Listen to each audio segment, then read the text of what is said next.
All right, let's do a little follow-up on that AC15 Custom Classic.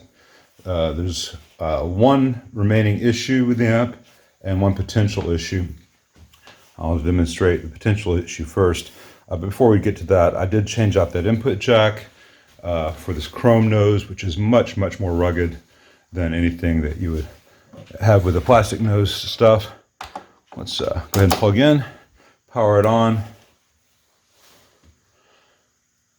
Wait a few seconds for the tubes to begin to warm up, then I'll take it off standby. I only want to listen for the hum in the output. I've got the master on 10, the channel volume at 0, guitar rolled to off. Should be a hum. Right on cue.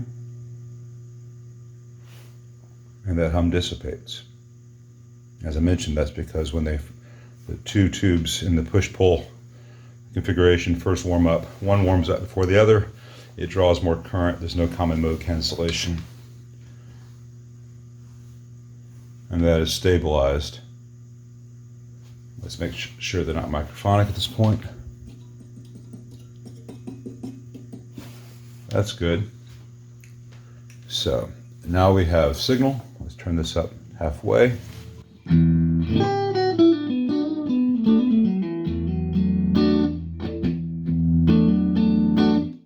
That is really wimpy for an AC15, even for the Custom Classic, which is kind of neutered in comparison to other AC15s and AC30s.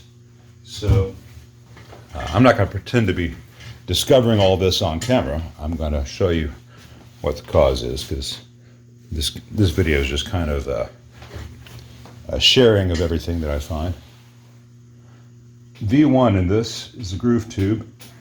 I don't know if it's I haven't looked at the plates to see if it's a Softtech or a JJ, but it is weak. A 12EX7 nominally has a gain factor of 100. That, what you just heard, was not a gain factor of 100. Here's a different groove tube, which I think is a JJ. I'll put that in there. And let's see how it sounds. The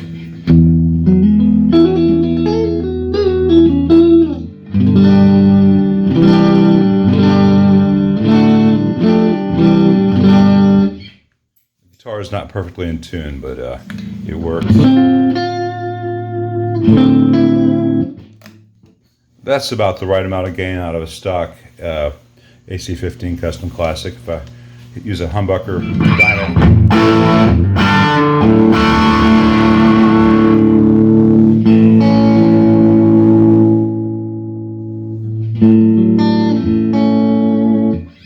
Now remember, I did the cut control mod on this, take it from 220K to about 50K, and someone asked why do that? Why not just turn down the treble?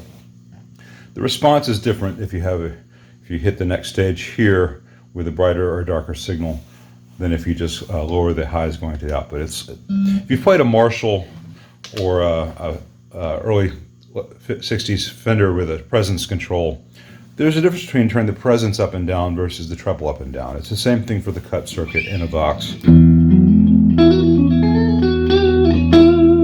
As you can hear, with that cut circuit made darker, there is still plenty of highs. It just takes off that ice pick. And if you really push the stuff, you really need a pedal to really push this.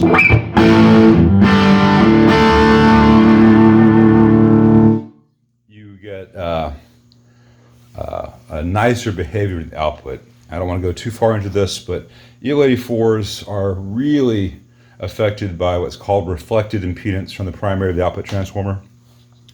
And a lot of it is frequencies that we don't even hear, but there are frequencies that we do hear, and they can be real harsh and unpleasant. People often associate EL84s with sounding buzzy. That cut circuit, by rolling off the highs, even if it's just very subtly in the audible range, really makes the tube behave differently. And some amps do conjunctive filters. The Dr. Z Carmen Gia does that. There are a lot of ways around it, but you know, in EL84, people think of as a bright tube. It's bright in the ways that most musicians think of, but there are also some things happening at high frequencies that can be very unpleasant. So you do want some kind of attenuation, even if it's just of the stuff above our hearing range, so it's not coming back off the transformer.